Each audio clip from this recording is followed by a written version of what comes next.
सबसे पहले तो नमस्कार आप सबको। नक्षत्रा सीरीज़ में आपका स्वागत है। आज हम बात करने वाले हैं मघा नक्षत्र की। तो सबसे पहले इसके डेटी हैं पितृ। पितृ मतलब आपके फोर फादर्स, आपके एंसेस्टर्स। चलिए उनके पास चलते हैं, फिर आगे की चीज़ें समझेंगे। पितृ द फोर फादर्स। देखिए सनातन का बेसिक कॉन्सेप्ट है, तीन एंटिटीज़ के प्रति हम अपनी कृतज्ञता को व्यक्त करते हैं। सबसे पहले हैं ऋषि, दूसरे हैं देव और तीसरे हैं पितृ। यहाँ पर जो ऋषि हैं ऑब्वियसली उन्होंने आपको काफ़ी चीज़ें दी हैं जो आपकी लाइफ एग्जिस्ट कर रही है। जैसे यम नियम है, सूर्योदय के समय उठना चाहिए, रात को सोना चाहिए, किस प्रकार की ऋतु में किस प्रकार का भोजन करना चाहिए, सात्विक चीज़ें क्या हैं, राजसिक चीज़ें क्या हैं, तामसिक चीज़ें क्या हैं। तो इसलिए इनके प्रति हम कृतज्ञता व्यक्त करते हैं। देव, ऑब्वियसली आप जानते हैं जितने भी देवता हैं वो सब प्रकृति पर्सोनिफाइड है। जैसे सूर्य देवता, उनके बिना लाइफ पॉसिबल नहीं है, वायु के बिना नहीं है, वरुण जल के बिना पॉसिबल नहीं है। तो इनके प्रति हम कृतज्ञता को व्यक्त करते हैं। इसके बाद आते हैं पितृ, यानी एज एन इंडिविजुअल आपके एंसेस्टर्स। सनातन को जब आप डीप में पढ़ेंगे तो पितृलोक का भी वर्णन आता है, जहाँ पर आपके पितृ जो हैं वो रहते हैं। एनीवेज, तो मैं कहना क्या चाह रहा था कि आपकी जो मेंटल कैपेबिलिटीज़ हैं, फिजिकल कैपेबिलिटीज़ हैं, वो सब आपके पितरों से आती हैं। तो यहाँ पर क्या क्या चीज़ें हम एसोसिएट कर सकते हैं। देखिए आपके जो भी संस्कार हैं, आपकी जो एंशियंट नॉलेज है वो यहाँ पर कनेक्ट होती है।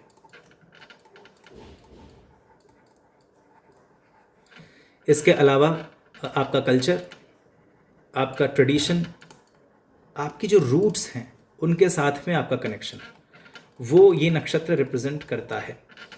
आपकी एज एन इंडिविजुअल जो रूट्स हैं, जैसे सपोज़ कीजिए मैं स्वयं एक ऐसे परिवार से आता हूँ जहाँ पर मेरे पिताजी जो हैं वो ज्योतिष जानते हैं। तो मैंने उस चीज़ को इनहेरिट करा और मैं भी उस विषय को पढ़ रहा हूँ। तो मेरी जो एंशियंट नॉलेज है उसको मैं कैरी फॉरवर्ड कर रहा हूँ। वो जो चीज़ है वो मघा नक्षत्र रिप्रेजेंट करता है। ट्रेडिशन, रूट्स, कल्चर, संस्कार, एंशियंट नॉलेज। इसके अलावा इनहेरिटेंस। इनहेरिटेंस मतलब जो भी चीज़ें आपको विरासत में मिलती हैं।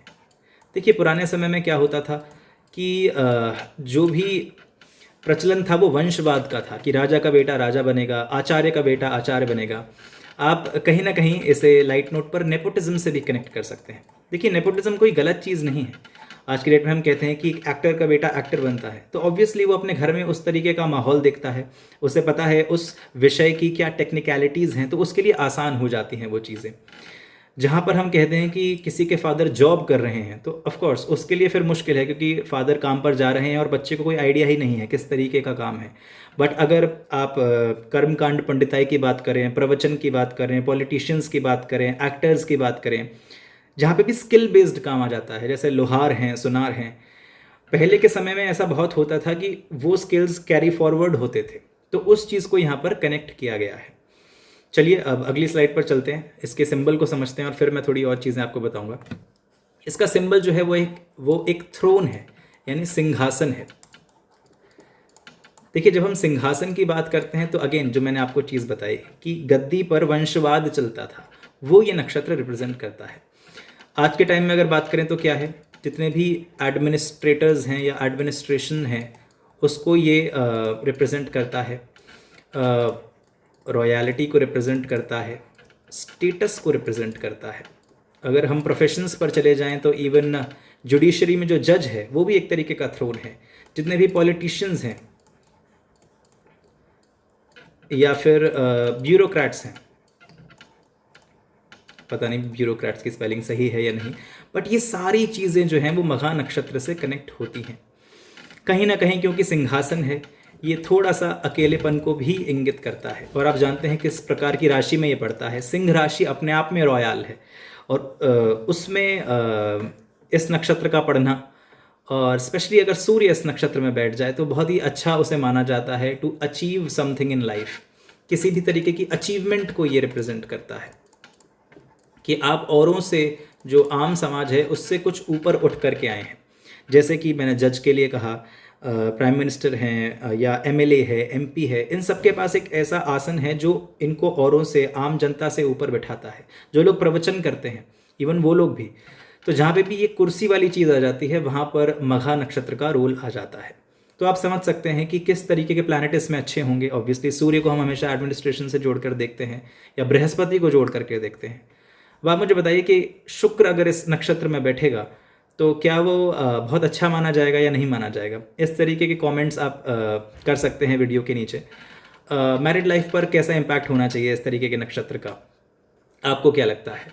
इसके अलावा एम्बिशियस होना वो भी इस नक्षत्र का पार्ट है।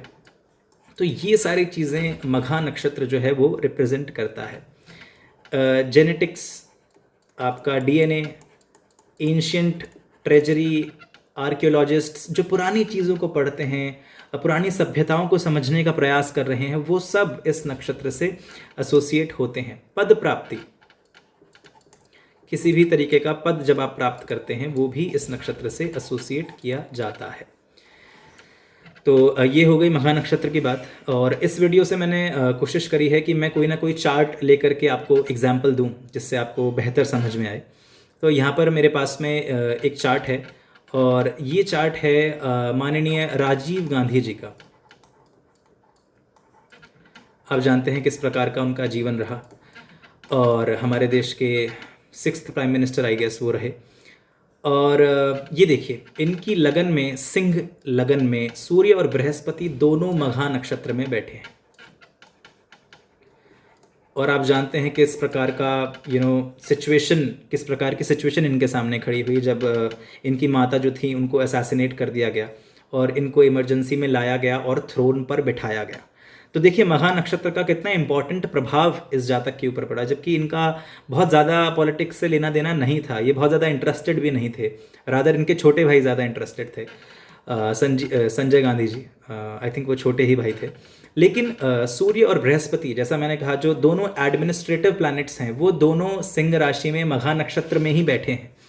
तो इनको लाया गया और थ्रोन पर बिठाया गया। तो यहाँ से आप समझ सकते हैं कि किस तरीके की चीज़ें और किस तरीके की वैल्यूज़ को मघा नक्षत्र रिप्रेजेंट करता है। और इनके 3 ग्रह पूर्वा फाल्गुन में भी बैठे हैं। तो अगला नक्षत्र वही है, तो उसकी चर्चा करेंगे और वहाँ पर डिस्कस करेंगे पूर्वा फाल्गुनी को और उसके ट्रेड्स को। तब तक के लिए बहुत बहुत नमस्कार।